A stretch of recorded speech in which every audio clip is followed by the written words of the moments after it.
This is something that happened to me just last Saturday, wherein, yeah, discovering my happiness, so-called, or just the key to happiness that everybody talks about. My mother-in-law usually comes to help out when I'm traveling abroad for work, which is what I had to do from Sunday to this morning. I was away. My mother-in-law came in on Saturday to help us. Saturday all day I was away for some course or whatever. When I came home in the evening, she had lovingly cooked soup and some quiche for dinner.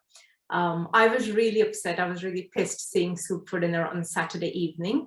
So I couldn't yell at my mother-in-law. So I picked a fight with my husband. I started yelling at him saying that I don't want soup for dinner. It's Saturday night, for Christ's sake. Saturday night is my takeout night. I normally tend to order, well, not momos from Swiggy, but something that I please. So that's my Saturday night usually. And his mother cooking soup on a Saturday night. You know, who eats soup on Saturday night? So I was really, really pissed. And my husband tried saying, okay, let it go. You know, if you still want to order takeaway, that's okay. Go ahead, do that. And I kept saying, look, it's not about soup, okay? It's about principle, because I feel like a prisoner. Because if you think about prisoners, they have, the whole thing about prisoners is their freedom is taken away. They have no freedom, and not just about space. It's not that they can't go out.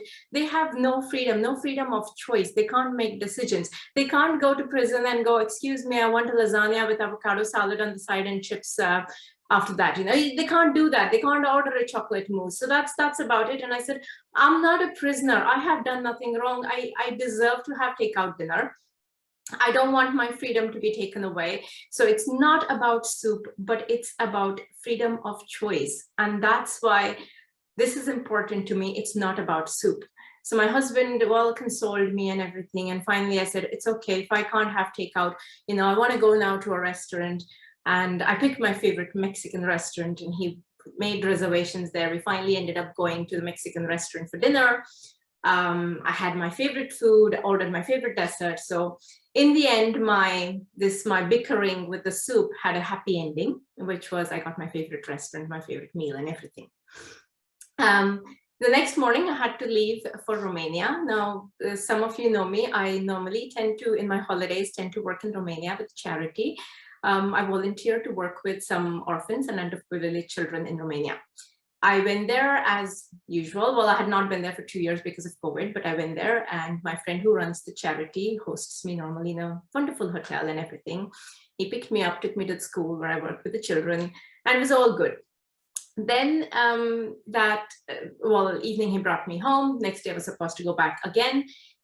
He picked me up and he said, I'm so sorry, I can't take you to the school because some emergency has come up and I need to attend to that. So you have a choice. You can either come with me, or you can stay and be in your hotel room all day long. You can do what you want. I had Netflix, I had free Wi-Fi, everything. I was thinking, yeah, that's tempting. But then I asked him, what is the emergency? He said he was attending to some Ukrainian refugees, war refugees. As you know, Ukraine shares a border with Romania. So a lot of people had come into Romania from Ukraine. I used to work in Ukraine, so Ukraine's dear to me. So that's why I said, you know what, I'll come along. And I went. And I had no idea what I was going for. I thought I was going there to help these people who had fled the war, who had survived the war. I went there, and you know what, maybe I can share my screen. Let me see if I can do that. Yeah, I can share my screen. Okay, well, these are pictures. I had airdropped them. These are from the school. So this is the school that I work at normally when I go to volunteer. And these are the wonderful children there. They are either orphans or from really poor backgrounds, like slums and whatnot. So I went to this, well, I had the option of staying in the hotel room watching Netflix all day, which I didn't choose. And I don't know if it was good or bad decision, but that's not what I did. So I went to this place where Ukrainian refugees had come in. Now, the guy behind this lady, I don't know if you can see, this guy here is my friend. And he started addressing all these refugees in Romanian. And there was an interpreter who was translating everything to Ukrainian. I understood none of what they were talking about. I only picked 2 words from what he said. And the 2 words were Italy and Germany. I asked my friend, what's going on? So he said, well, we have to move these refugees. We don't have enough resources to host them. So we have to move them to Italy or Germany. I said, what do you mean or? So he said, well, both these countries have set up medical camps. And as you can see, all these people have severe medical needs, disabilities, mental or physical. So he said, we have to move them to camps. I said, when and how? And I had many questions. So he said, I have no idea. Whenever the NGOs of those countries accept them, they will have to go. And I said, which country, how? He said, don't know. Whichever country takes them, they'll have to go there. How? People that age with disabilities have to travel in minivans for thousands of kilometers. And I was really shocked. So I said, what about these people? I said, don't know. Right now, they can't sleep here. So they were moved into another sleeping location, which I think looked mainly like this. And that was it. Whenever they had any country accepts them, they have to go there. That's when I started thinking that I made a big deal about not being able to choose one meal in my entire lifetime, okay? It was one Saturday. It's not like I had to eat soup for the rest of my life. It was one Saturday. And I thought that was a huge problem in my life. I made a big deal out of it. These people who have their lives completely ripped have no choice about where they would live, where, when, why, how, with whom. None of that, none of that. They cannot choose whether they want to go to Italy, whether they want to go to Germany or Hungary or Romania. No choice, no options. When they travel, they don't know, they can't choose. How they travel, by van, by train, or by, definitely not by plane, no one can afford that. They have no options, literally no options. They were fed like this, and that is the state of their lives right now. I went there to help them.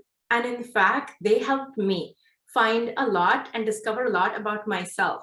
When I was helping them, these people were really grateful. So we had all the children, we had some activities for the children like arts and crafts just to get their minds off, well, the war. Yeah, we had to set up some playpens and everything. We ordered some food. People were really nice, smiling, laughing, and all of that. And I talked to some people. And you know what? There was this guy who could speak good English. He was saying, I'm really grateful to be here. And I said, grateful, really? So he was saying, because men in Ukraine right now are not allowed to escape. So men between 18 to 65 are meant to stay home in case they're needed for the war as soldiers, whether they're in the army or not. And only women and children are allowed to flee. So he said, I was lucky that because of my wife's and children's disabilities, I could leave the country. And I said, okay, what were you doing back home? So he had worked 10 hard years to set up a business. All of it was gone in a blink. Now he was going to be moved to a country that he doesn't know. He has no choice, perhaps Germany or Hungary, where he does not speak the language. It does not have any other qualifications where he can just take up a job. So he'll have to start his entire life from scratch. And this is not one person. This is, we're talking about 4 million people who have just fled Ukraine. I remember bickering about not being appreciated for a project where I did a lot of work and everybody else took the credit and I was missed for promotion. He didn't miss a promotion. He missed his entire lifetime of everything he had done, his home, his business, his family, all of it.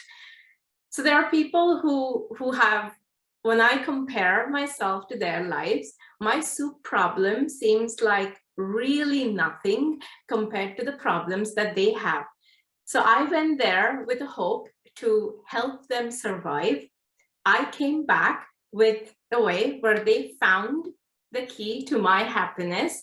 There were people who, at the end, I took a picture with this Ukrainian girl who held hands with me and prayed for me, saying, you're so kind, you came here to help.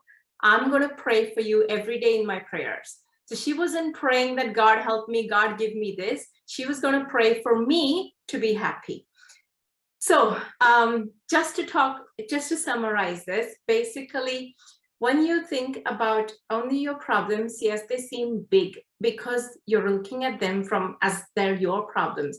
When you take a bigger perspective on life, you realize that there's a lot more to life than then whatever is happening in your life, it doesn't have to be soup, it doesn't have to be promotion, it can be anything, but life's got a lot more. When you give with the hope of giving happiness, you actually receive a lot more than happiness. And I think giving is what I think is the key to happiness. So try and help out, and I'm sure that would make you happy. So that's about it. Thank you, Rohit. Thank you, Nikita. It was really wonderful.